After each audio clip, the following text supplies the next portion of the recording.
Olá amigos, aqui é Pastor Doug Batchelor do Amazing Facts. Você quer ouvir um fato incrível? Em breve estarei no Brasil pregando na Campal O Caminho Estreito, eu e outros palestrantes maravilhosos. As datas são de 17 a 21 de abril, na Estância Árvore da Vida em São Paulo. Planeje-se para estar lá, conte aos amigos e traga os inimigos.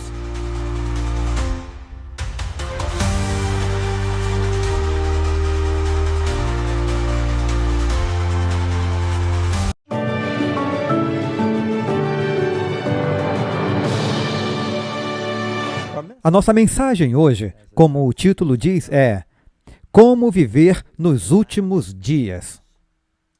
Eu me lembro de ouvir uma história anos atrás de alguns guardas noturnos na Inglaterra. E eles se juntaram para conversar durante a troca da guarda à meia-noite. E eles eram chamados de os clamores noturnos porque eles andavam pela cidade e quando o grande relógio da cidade tocasse, às 10 horas, fazia um barulho 10 vezes. 6, 7, 8, 9, 10, e os clamores noturnos diziam 10 em ponto e tá tudo bem. Então esperavam mais uma hora. Eu acho que isso acordava as pessoas, mas era o que eles faziam. Então o grande relógio da cidade tocava 11 vezes, bong, bong, bong, bong, e depois de 11 tocadas diziam 11 horas e tudo bem. E perto da meia-noite, os dois guardas se juntavam porque eles estavam prontos para trocar de turno. Um estava entrando e o outro estava saindo. Eles estavam aguardando um pouco e estava pronto para o relógio tocar à meia-noite.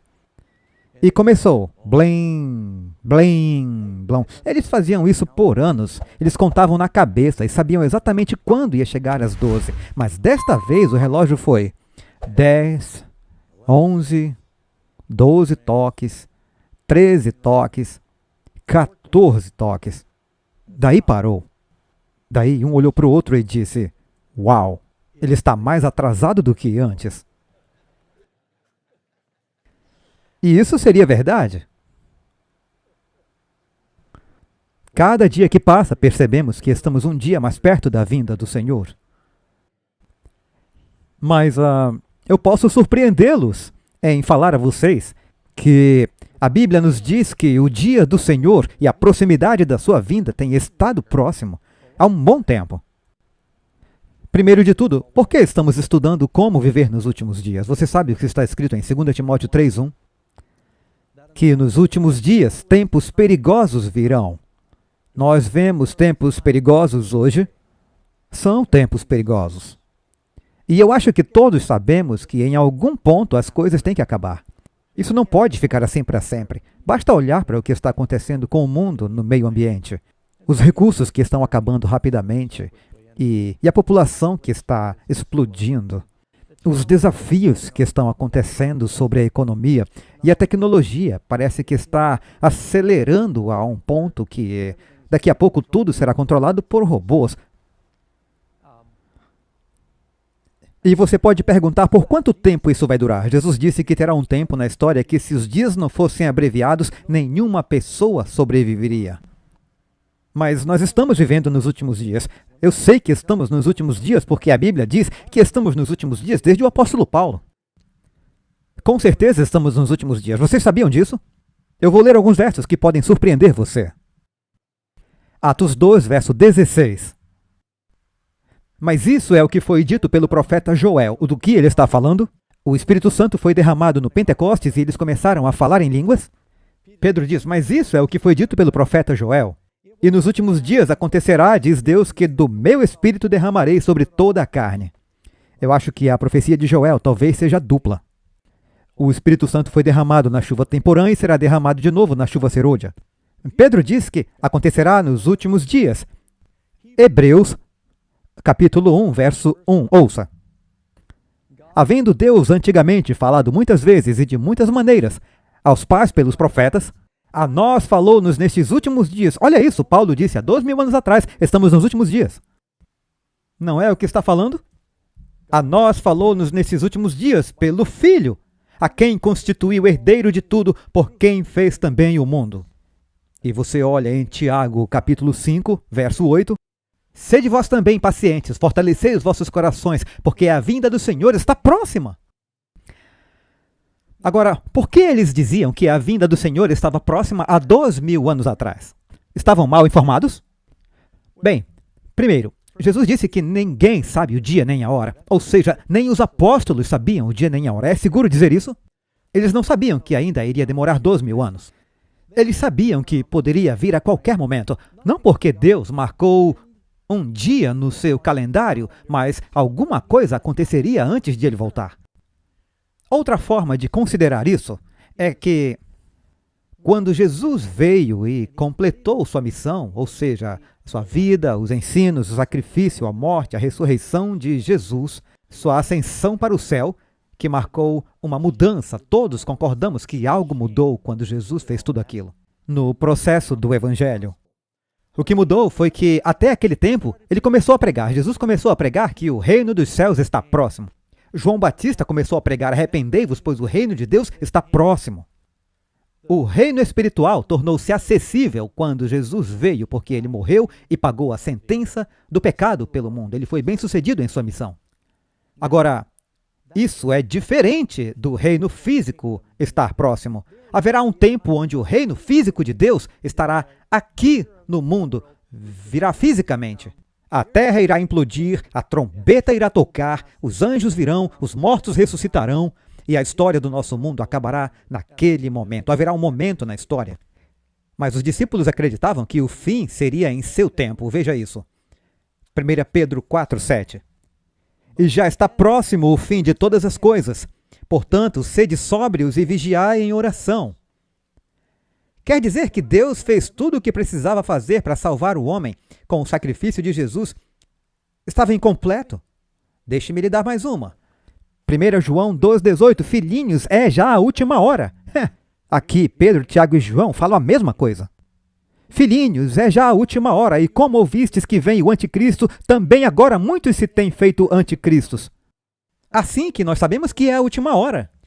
Vejam a linguagem. Últimos dias, última hora, fim de todas as coisas. Isso quer dizer que eles estavam errados? Bem, tenham em mente que Deus disse em 2 Pedro 3, verso 8. Mas, amados, não ignoreis uma coisa, que um dia para o Senhor é como 1000 anos, e 1000 anos como um dia. Portanto, se você é Deus e já viveu milhões e milhões de anos sem fim, quanto tempo é 1000 anos? É menos de um dia para ele, mas para que nós possamos entender, ele disse, é como um dia. Então, se você tem os primeiros 4000 anos e Jesus vem, e se você tem 2000 anos da primeira vinda até a segunda vinda, que é onde estamos hoje, você percebe que se você voltar exatamente 2000 anos da onde você está hoje, Jesus estava vivo andando pela terra? Em algum lugar do seu nascimento até sua morte. Portanto, o que são 2 dias? Você está nos últimos dias, você só tem mais 2. Ou você fala, estou no último dia. Entendem o que estou falando? Mas e sobre a sua vida? Quanto tempo você vive? Porque que é vossa vida? Tiago 4,14. É um vapor que aparece por um pouco e depois se desvanece. Alguém entrevistou Billy Graham no final da sua vida e disseram: o que mais lhe impressionou sobre a vida? Ele disse, é rápida. Aqui está alguém com 99 anos. E ele disse, é muito rápida. Parece que do nada você olha para trás e diz, eu achei que ainda era jovem, o que aconteceu? E aqui estou eu procurando um lugar no cemitério. A vida é como um vapor, então se Deus disse, o dia do Senhor está próximo e está vindo rápido, é porque por nenhuma outra razão sua vida é curta. Você tem que viver como se fosse uma visita, certo? Precisamos manter isso em nossa perspectiva. Nós sempre já estivemos nos finais dos tempos a esse respeito, mas terá um tempo perto do fim, onde você está entrando nas fases finais da profecia. Há versos bíblicos onde Jesus deixou bem claro que sua vinda não está tão perto como você pode pensar. Se você olhar em Mateus capítulo 24, está falando sobre os sinais de seu retorno. Veja Mateus 24, verso 6. E ouvireis de guerras e de rumores de guerras. Olhai e não vos assusteis, porque é mister que isso tudo aconteça, mas ainda não é o fim. Jesus está dizendo, não pense que isso é o fim. Durante a Segunda Guerra Mundial, quando a bomba caiu em Hiroshima, as pessoas não disseram, esse é o fim. E as pessoas achavam que era o fim com aquele filme do fim do mundo, lembram? Outros achavam que foi quando as Torres Gêmeas foram bombardeadas. Aquilo pareceu apocalíptico se você assistir no jornal. E Deus disse, não se preocupem, essas coisas têm que acontecer primeiro, foi o que Jesus disse. Então, Paulo, felizmente, em 2 Tessalonicenses capítulo 2, ele deixa bem claro que tem outras coisas que precisam acontecer antes do fim. Abra em 2 Tessalonicenses 2, 3. Ninguém de maneira alguma vos engane, pois naquele dia, ele está falando do dia do Senhor, não será assim, sem que antes venha a apostasia. Ele não quis dizer a apostasia do mundo, porque o mundo já caiu, ele está falando da queda da igreja. Quando João diz que muitos anticristos estão vindo, mas já começou, a queda já começou na igreja. Ele está falando do anticristo supremo que reinou por 1200 anos. Deus é muito paciente. Algumas vezes a sua paciência nos surpreende. É um desafio se planejar como cristão, porque você precisa planejar por 1000 anos, mas você tem que viver como se fosse morrer amanhã. Não é assim? Quando construímos nossa casa na montanha, nós não quisemos construir com os materiais mais baratos pensando, Jesus vai voltar em 20 anos. Então vamos economizar. Não, você constrói porque você quer ser fiel e fazer algo que irá durar. Então, eu vou abordar alguns pontos que eu considero sobre como viver. A primeira coisa é que nós estamos nos últimos dias. E já estamos nos últimos dias há um bom tempo. E temos 7 pontos, caso você queira seguir.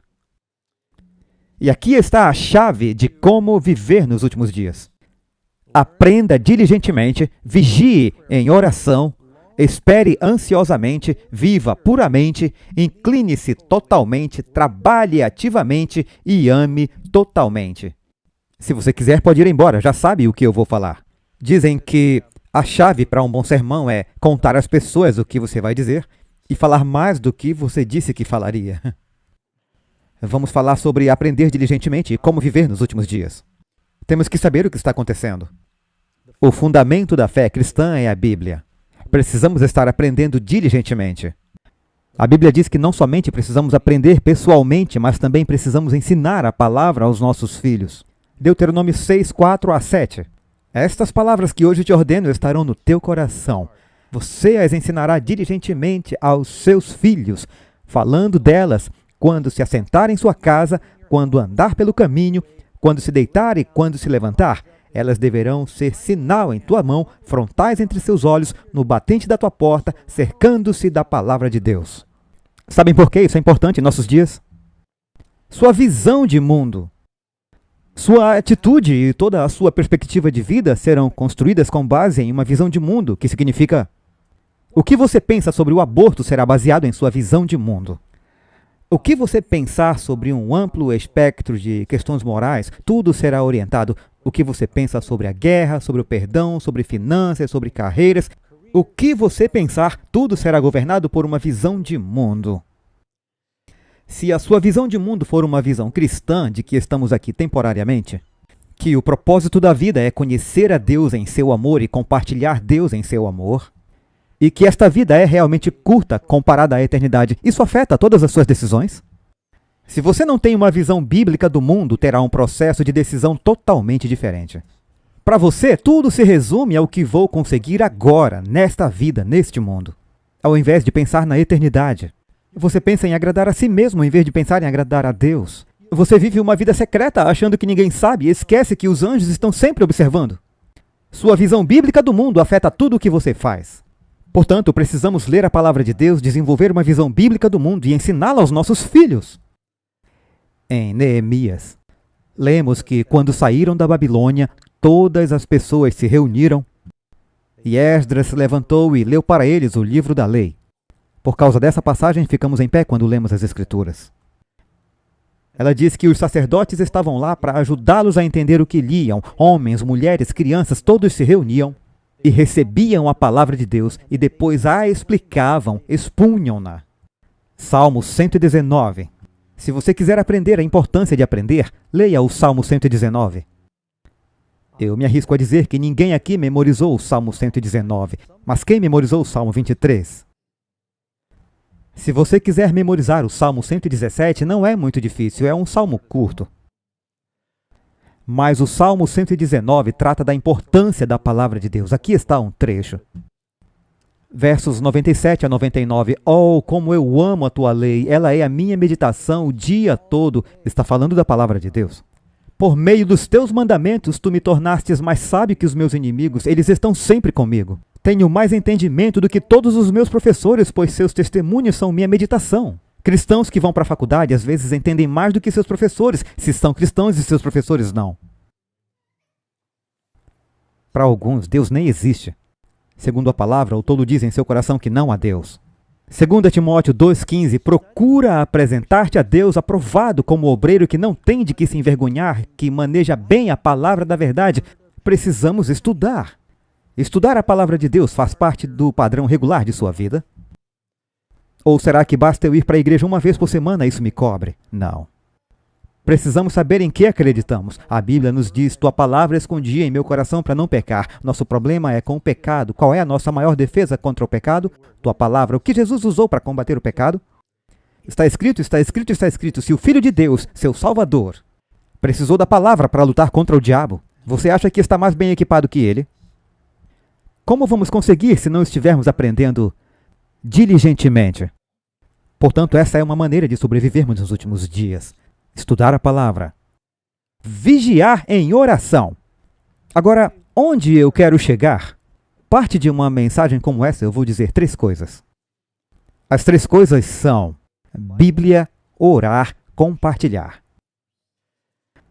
Se você estiver passando pelo santuário, nesta igreja, a maioria de nós conhece o templo no antigo Israel e o templo no céu.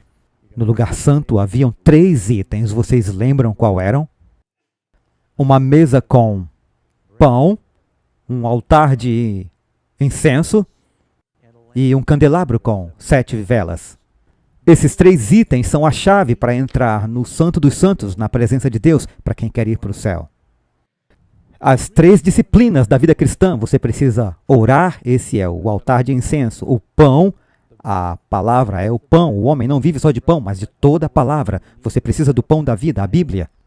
E você também precisa compartilhar sua fé. A Bíblia diz, brilhe a vossa luz diante dos homens. Portanto, testemunhar em sua vida. Essas 3 coisas são fundamentais. Se quiser ter saúde espiritual, você precisa respirar, precisa comer, precisa se exercitar. Respirar é a oração. Comer é a palavra de Deus, exercitar-se compartilhando sua fé. Essas são leis que você não pode violar, pois haverá consequências. Mostre-me um cristão desviado e eu lhe mostrarei alguém que está negligenciando uma dessas 3 coisas. Portanto, é preciso dedicar tempo para a leitura da palavra e para a oração. Isso é orar diligentemente, vigiar em oração. Tito 2,13. Quando pensamos na segunda vinda, aguardando a bendita esperança e o glorioso aparecimento de nosso grande Deus e Salvador, Jesus Cristo. Agora, como é que vigiamos em oração? Jesus nos diz em Marcos 13:33, olhai, vigiai e orai, porque não sabeis quando chegará o tempo da vinda do Senhor. Vigiai e orai. O que é uma oração vigilante? Quer dizer, uma oração persistente. Eu ouvi uma história sobre uma mulher que foi para uma ópera e ela estava numa dessas coisas chamativas e uma mulher abastada, ao tirar o seu casaco, ela deixou cair seu broche, que caiu entre os assentos. E quando ela foi para casa, ela descobriu que o seu broche de ouro incrustado de diamantes, muito caro, caiu. E isso foi há muitos anos atrás. Então ela ligou para o teatro, perguntou pelo atendente e falou com o gerente. Eu perdi um broche. Ela deu aproximadamente o lugar onde ela estava sentada e ele disse, bem, aguarde um momento que eu vou achar para você. Então ela esperou e demorou um pouco. Ele subiu e desceu os corredores e olhou embaixo dos assentos e ele achou o broche e voltou e disse, eu tenho boas notícias. Alô? Alô? Ela cansou de esperar e desligou. Nunca deu seu nome, nunca ligou de volta, cansou de esperar e perdeu o tesouro. Eu me pergunto quantas vezes nós perdemos o tesouro que Deus quer nos dar porque não vigiamos em oração, não vigiamos e esperamos. E espere no Senhor em suas orações, não só falando, mas às vezes ouvindo. Outro verso, no mesmo capítulo, Marcos 13, vá para o verso 35. Vigiai, pois, porque não sabeis quando virá o Senhor da casa. Jesus disse isso o tempo todo. Se à tarde, se à meia-noite, se ao cantar do galo, se pela manhã, para que, vindo de improviso, não vos ache dormindo, e as coisas que vos digo, digo-as a todos, vigiai.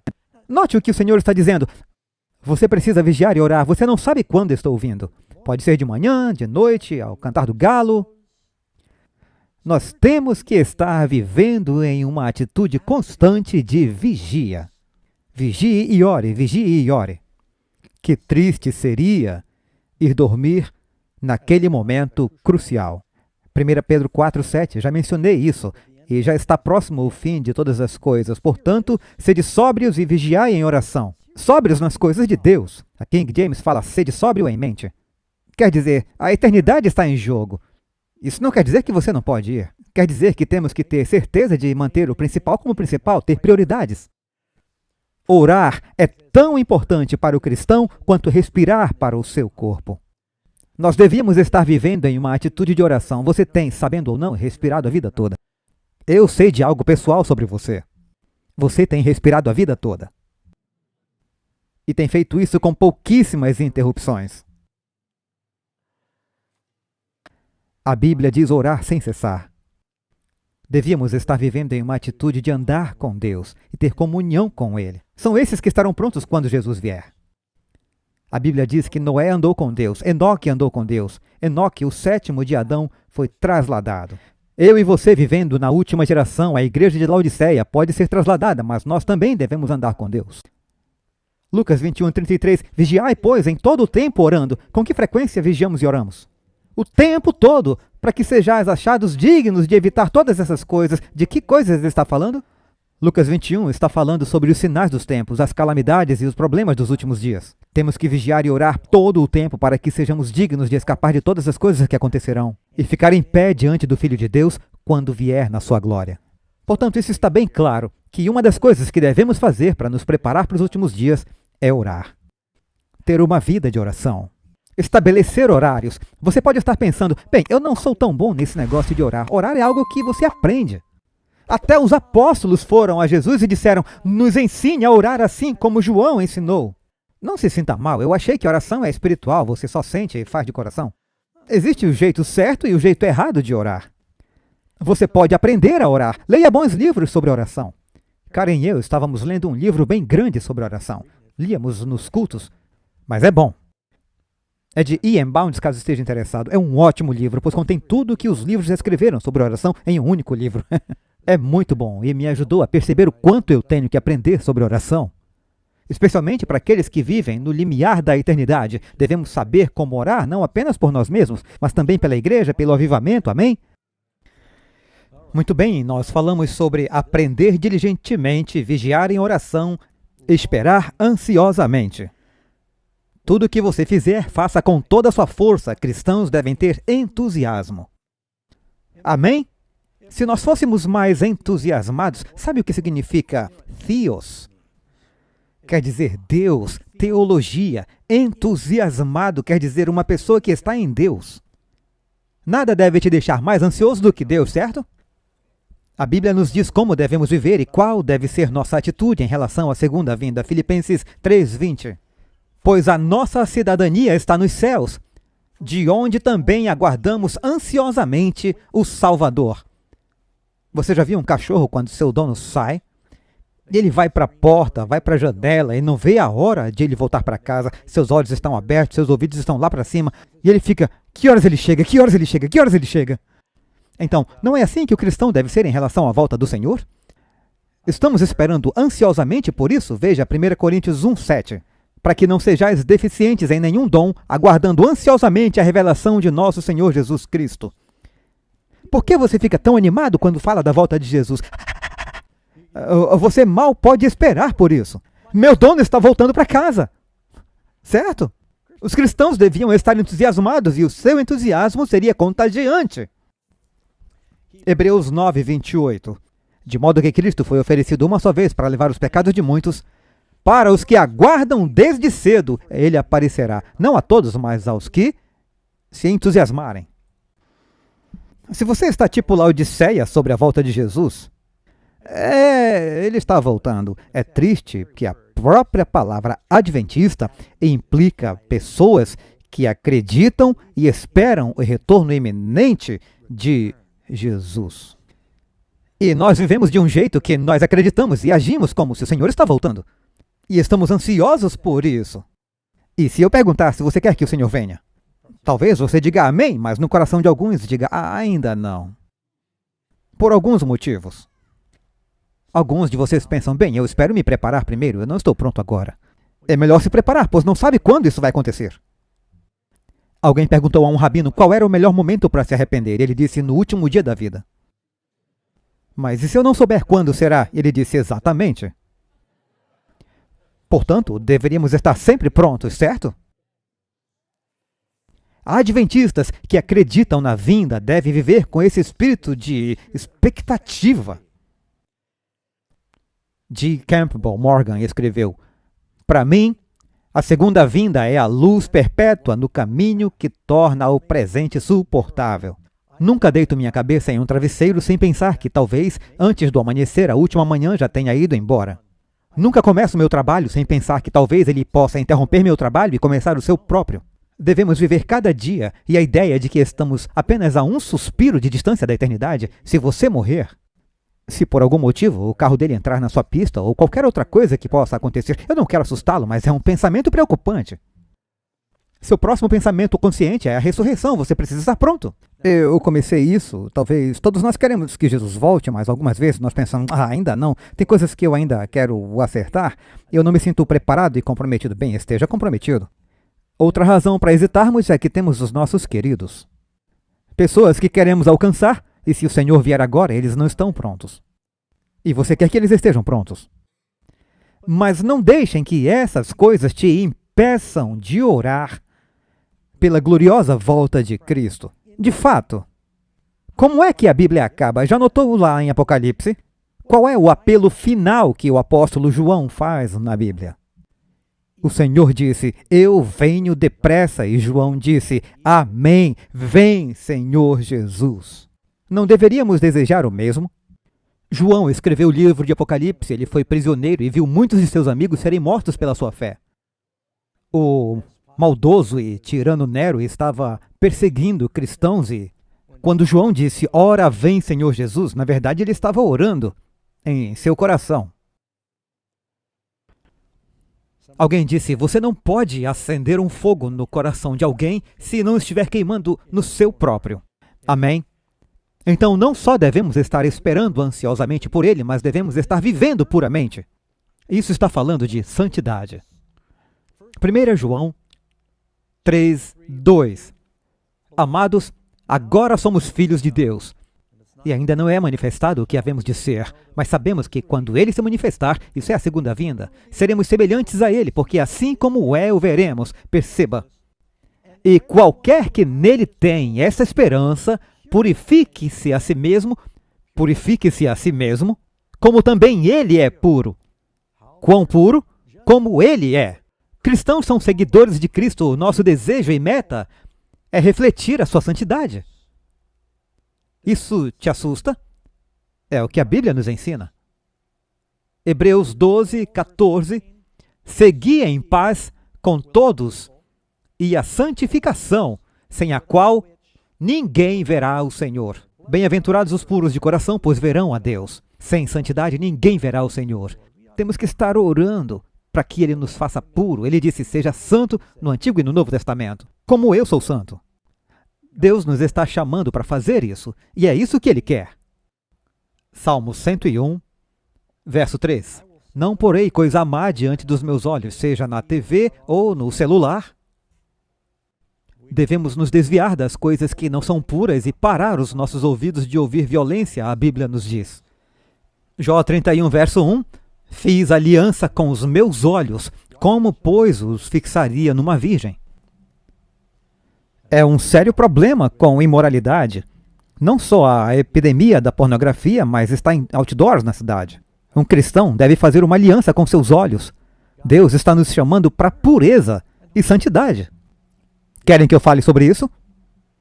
Como é que eu fico pronto para os últimos dias? Sabe, é tão fácil para nós e eu tenho que constantemente lembrar disso. É fácil para nós nos aplaudirmos, como cristãos. Se formos cristãos mornos, um cristão morno hoje está 1 ano-luz à frente da moralidade do mundo. E assim você pode se enganar e pensar, eu sou muito melhor do que este mundo perverso. Porque você pensa que na sua mornidão você vai para o céu. Não é assim que funciona. Deus não avalia dessa maneira. Ele não diz, desde que você seja 10% melhor do que o mundo perverso, você conseguirá. Ele disse, o mundo perverso não é seu exemplo, Jesus é seu exemplo. E Ele está nos chamando à santidade, para estarmos prontos para o seu retorno.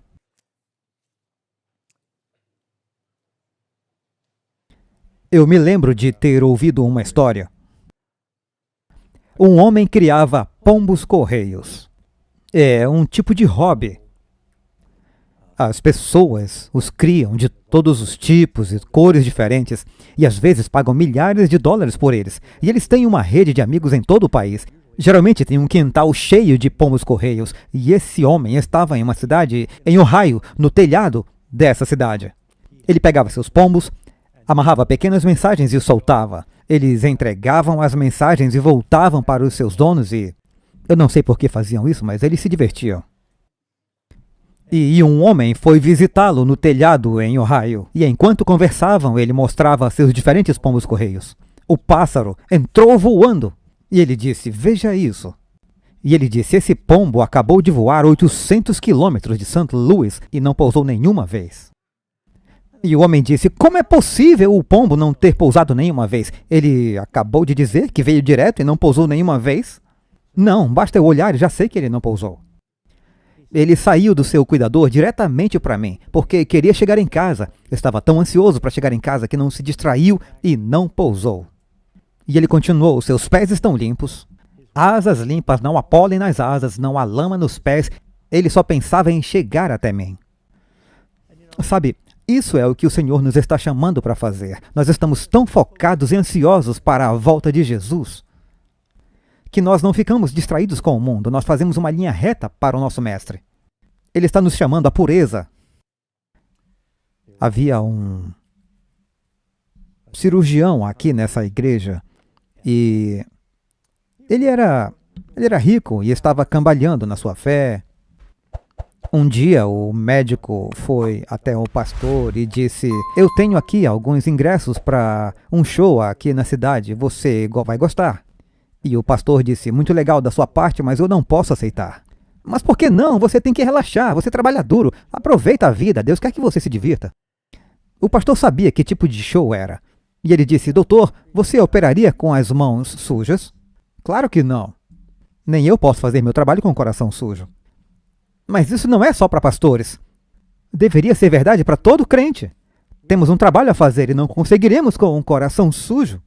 Deus está nos chamando para ser puros, então temos que tomar cuidado com o que olhamos, o que pensamos. Não só viver puramente, mas inclinar-se totalmente. O justo viverá pela fé. Provérbios 3, 5. Confia no Senhor de todo o teu coração e não te estribes no teu próprio entendimento. Reconhece-o em todos os teus caminhos e ele endireitará as tuas veredas. Você precisa ter nos últimos dias uma fé que está inclinada totalmente no Senhor se quiser estar pronto. O que é viver pela fé? João 3, 23. Ora, um de seus discípulos, aquele a quem Jesus amava, estava reclinado no seio de Jesus. Você descansa no Senhor? Foi daí que fizeram aquela música, Descansa em mim. É o que Jesus quer que nós façamos, nos inclinemos nele. Quando Caleb disse para os filhos de Israel, eu sei que podemos entrar na terra prometida, porque o Deus que nos trouxe até aqui pode nos levar até o final. Quando Davi lutou contra Golias, disse, tu vens a mim com espada e com lança e com escudo, porém eu venho a ti com o Senhor. Eu estou inclinado totalmente no Senhor. Esse processo inteiro do projeto da construção da igreja tem sido um trabalho grande, que levou muito tempo. E houve muitas ocasiões em que fiquei tentado a arrancar meus cabelos, obviamente. Mas eu simplesmente disse: Senhor, essa não é minha igreja, é sua. Pastor Ross e eu conversamos esta semana sobre alguns desafios que tivemos para poder ficar aqui e por quanto tempo vamos ficar. E eu fico feliz porque é Deus quem vai resolver. Eu não sei como, mas parece que Ele está resolvendo. Você precisa colocar as coisas nas mãos de Deus. Jesus não quer que vivamos com medo. Ele disse: onde está a tua fé? Ele quer que sejamos santos, mas quer que estejamos em paz. E com confiança nele. Temos que confiar que Ele vai terminar o trabalho que começou em nossas vidas. Senão, vamos ficar ansiosos o tempo todo, lançando totalmente a nossa fé sobre Ele. 1 Pedro capítulo 1, verso 5. Nós que somos guardados pelo poder de Deus, mediante a fé, para a salvação, prontos para sermos revelados no último tempo. Veja Pedro falando sobre o último tempo. Como você pode estar preparado para o último tempo? Você é guardado pelo poder de Deus. Como? Por meio da fé. Temos que ser um povo de fé. Nós temos que demonstrar a nossa fé em Deus quando as pessoas nos veem sendo provados. Temos que mostrar e testemunhar por meio de nossas provações que confiamos em Deus. E Deus fará milagres para que possamos ensiná-los. Quando os cristãos parecem ter um relatório médico muito ruim, mas confiam em Deus e são curados, você testemunha por meio de sua fé. 1 Pedro 5,7, lançando sobre ele toda a vossa ansiedade, porque ele tem cuidado de vós. Pedro sabia disso, ele viu Jesus andando sobre as águas, mas quando Pedro perdeu a fé, começou a afundar. Alguém disse uma vez: a fé vê o invisível, acredita no incrível e recebe o impossível.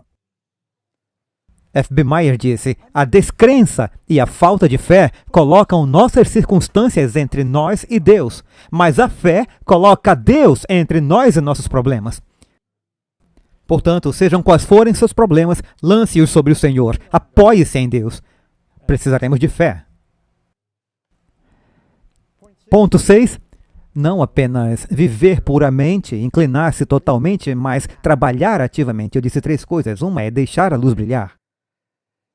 Precisamos de mais amor no coração para sairmos e contar aos vizinhos. Lucas 10, verso 2. Jesus disse: grande é, em verdade, a seara, mas os obreiros são o quê? Poucos. Tem mais pessoas lá fora que querem saber sobre Jesus e no que você acredita do que pessoas dentro da igreja que querem contar. A gente pensa logo: é tão difícil fazer as pessoas virem para a igreja? Não estamos contando a elas. Não é tão difícil assim. Se compartilharmos com nossos vizinhos, se usarmos nossos dons para compartilhar o evangelho, e eu estou meio que pregando para o coro porque temos um trabalho bastante ativo na igreja e estamos muito orgulhosos de vocês, mas sei que há outros ouvindo. Eu estou falando com eles. Temos que estar envolvidos em fazer evangelismo. Alguém disse uma vez que só Deus pode salvar o mundo, mas Deus não pode salvar o mundo sozinho. Eu sei que pode soar como Deus não pode fazer tudo. Ele não vai salvar o mundo sem a nossa cooperação. Até mesmo os anjos contaram aos pastores quando Jesus veio pela primeira vez para que eles pudessem contar aos outros. Os anjos contaram aos sábios para que eles pudessem contar aos outros. Deus nos diz que Ele irá nos usar para contar aos outros. Mesmo quando Jesus apareceu pessoalmente para Paulo, Paulo disse: e agora, o que é que eu faço? E Deus disse: bem, espere, alguém virá aqui. Deus usa pessoas para alcançar pessoas. Ele disse aos discípulos: ide por todo o mundo, ensinai. Ele quer que compartilhemos as boas novas e a visão cristã. A segunda vinda está determinada. Eu quero fazer uma pausa antes de chegar ao meu último ponto. Só para deixar isso bem claro. Deus fixou uma data para a segunda vinda? É uma pergunta diferente de se Deus sabe a data da segunda vinda. Deus não sabe tudo? Sim. Mas a segunda vinda é determinada por um calendário que Deus tem ou é determinada por algo que está acontecendo aqui na Terra? Jesus não disse que o Evangelho seria pregado em todo o mundo em Mateus 24:14? O Evangelho será pregado em todo o mundo em testemunho a todas as nações, então virá o fim. Algo precisa acontecer, certo? Então, há algo que podemos fazer para apressar os últimos dias? Quero que observem um versículo, 2 Pedro capítulo 3, verso 11. Portanto, Falando sobre como viver nos últimos dias, Pedro diz que os céus se dissolverão com calor ardente, a terra e as coisas que nela há serão queimadas. Portanto, como todas as coisas serão dissolvidas, bem, se é que o mundo vai queimar, que pessoas vos convém serem em santo trato? Falamos disso. E piedade, aguardando e apressando para a vinda. Espera. Apressando? Nós podemos apressar? Tem algo que podemos fazer para apressar? Para a vinda do dia de Deus, em que os céus em fogo se desfarão e os elementos ardendo se fundirão. De acordo com a tradução grega, a palavra apressando significa que estamos agilizando a chegada do dia de Deus. Nós podemos fazer algo para ajudar a preparar o ambiente, preparar corações para aceitar aquele dia. Então, se você quer que Jesus volte, prove. Tem algo que nós podemos fazer para ajudar a acelerar. Você acredita que Jesus poderia já ter voltado? Deus pretendia que os filhos de Israel ficassem no deserto por 40 anos. Ele milagrosamente os salva do Egito, os coloca no deserto e fala, eu não sei como vou falar isso, mas eu vou fazer vocês andarem no deserto por 40 anos. Daí eu levo vocês para a Terra Prometida. Não era esse o plano. Ele os levou à fronteira da Terra Prometida com a intenção de fazê-los entrar, mas eles perderam a fé na fronteira da Terra Prometida. Não estavam preparados, então vaguearam. Esse não era o plano ou o ideal de Deus. Por isso que oramos seja feita a tua vontade, porque tem um monte de coisa que acontece que não é sua vontade. Foi a intenção de Deus que ficássemos aqui esse tempo todo? Se a igreja antiga tivesse continuado o reavivamento que começou com os apóstolos, Jesus já teria voltado. Se o movimento adventista tivesse feito o que eles deveriam fazer durante aquele reavivamento, após 1844, ele já estaria aqui. Deixem-me ler algo do livro Parábolas de Jesus, página 69, um livro clássico.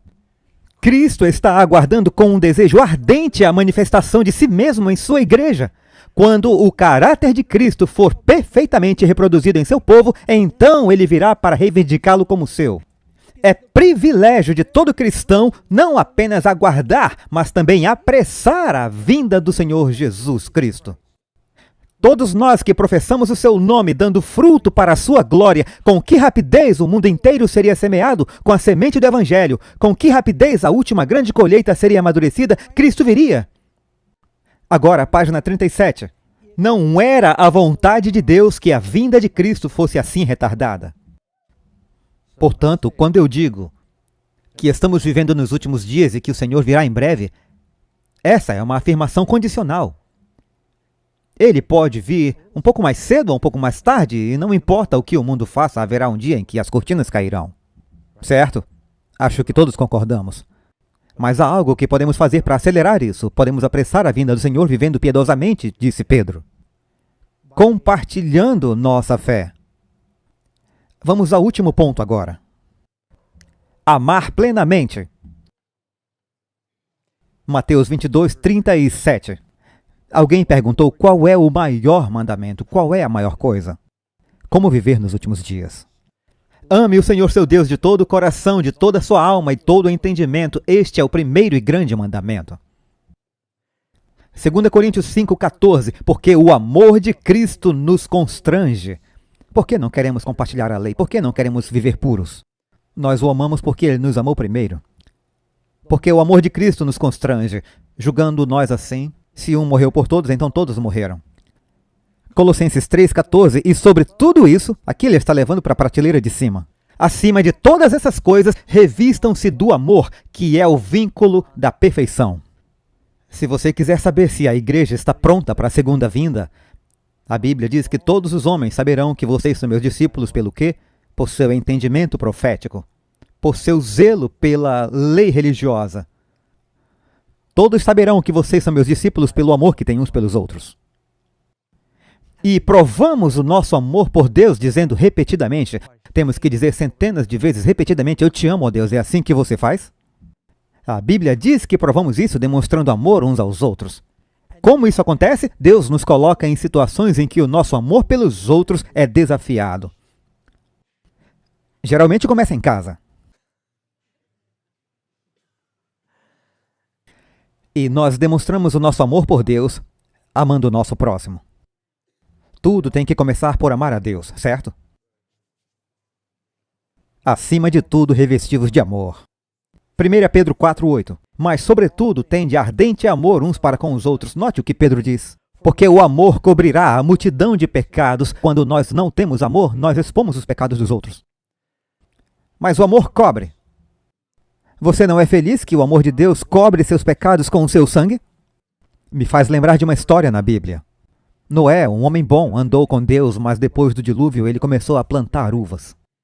Talvez ele não sabia o que acontecia se o suco de uva ficasse ali muito tempo. Fermentaria. E ele pensou, isso é legal, me faz relaxar, mas um dia ele ficou muito relaxado. E diz que ele ficou cambaleando, e se Noé soubesse que o álcool pode te bagunçar, todos devemos estar cientes disso. Noé não pôde se controlar, ninguém consegue. Então ele estava cambaleando bêbado em sua tenda, nu. E um de seus filhos, Cam, entrou. E ao invés de cobrir seu pai em respeito e entendendo a condição dele e guardar para si o acontecido, ele sai da tenda e começa a contar para todo mundo no acampamento. O nosso patriarca está cambaleando na tenda, bêbado e pelado. Venham ver. Bem, quando seus irmãos ouviram isso, a Bíblia diz, honre a teu pai e tua mãe. Disseram, você deveria respeitá-lo. Sem Jafé, pegaram uma peça de roupa e entraram na tenda de costas por respeito ao pai. Não queriam aquela imagem na mente deles. Entraram de costas, jogaram um pano sobre ele e o cobriram. O amor cobre. Não quer dizer que tolera o pecado, mas quer proteger, quer salvar. A Bíblia diz que o amor cobre uma multidão de pecados. 1 João 3,11. Porque esta é a mensagem que ouvistes desde o princípio, que nos amemos uns aos outros. Certa vez alguém disse, conte como perdido um dia em que você não tenha tentado fazer algo gentil por outra pessoa. O amor converteu mais pecadores do que o zelo, a eloquência ou o aprendizado. A coisa mais efetiva em alcançar o perdido é o amor. 1 Coríntios 13,13, você conhece esse. Agora, pois, permanecem a fé, a esperança e o amor, esses três. Mas o maior destes é o quê? O amor. Vou contar uma história de amor. Jack teve uma afeição por uma jovem com quem ele estava trabalhando. Seu nome era Mary. História real. Ele era muito tímido. Jack não sabia por onde começar, então ele falou com um florista para entregar uma rosa para Mary. E ele entregou. De quem seria? Não havia um cartão. Isso aconteceu todos os dias por 4 anos e naquele ponto ela estava muito curiosa. Todo dia o entregador levava uma rosa, então ela foi até a floricultura e perguntou: quem está mandando essas rosas? Não era para falar, mas ele disse: eu acho que é um cara chamado Jack. Acho que eu sei quem é. Ela pegou uma rosa e foi até ele e disse: o que está acontecendo? Ele disse: bem, eu queria sair com você, mas eu estava com medo. E achei que podia te amolecer mandando algumas flores. Ela disse: eu vou sair com você. Você parece um cara legal. Então ela saiu com ele, e enquanto ela saía com ele, ele continuou mandando uma rosa todos os dias. Então, eventualmente, ele propôs, ela aceitou, eles se casaram. Mas ele continuou mandando rosa todo dia, até na lua de mel. Ela achava que ele fosse parar. Todo dia chegava para ela uma rosa vermelha. Mas a gente sabe que depois da lua de mel, tudo isso vai embora, certo? Talvez não devesse ser assim. Ela ficou surpresa quando voltou para o trabalho e ele continuou. Todo dia uma rosa. E após 47 anos de casados, uma rosa chegava todos os dias. Finalmente Jack morreu. No dia após o funeral, alguém bate na porta com uma rosa vermelha. E ela pensou que o entregador não soubesse da morte de Jack. Ele provavelmente já estava entregando e ela disse: o Jack morreu e você não precisa mais fazer isso. E ele disse: senhora, você não entendeu. O seu marido fez arranjos para que você recebesse uma rosa vermelha todos os dias para o resto de sua vida. Porque ele não quer que você esqueça o quanto ele te ama. A propósito, o nome dele é Jack Benny. E sua esposa Mary Livingstone. E ela viveu mais 9 anos depois disso, e uma rosa veio para ela todos os dias. A Bíblia diz que o amor nunca falha. E uma das coisas mais importantes que podemos aprender para nos prepararmos para os últimos dias é amar. Se você ama a Deus mais, você vai servi-lo melhor. Se você ama a Deus mais, você vai ler mais sobre Ele. Se você ama mais a Deus, você vai orar mais. Você fará mais para compartilhar sua fé. A Bíblia é a única em que, à medida que aprendemos mais sobre Deus, nós o amamos mais. Estamos vivendo nos últimos dias e precisamos estar prontos, precisamos ser fiéis, amém?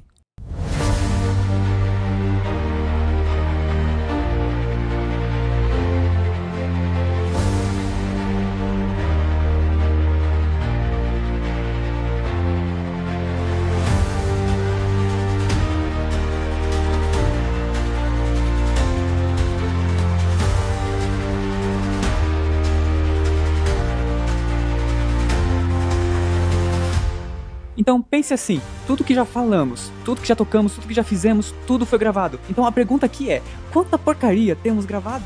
Ouçam, irmãos e irmãs, às vezes nós ficamos com medo do tempo de angústia. Você quer estar vivo durante esse tempo de angústia?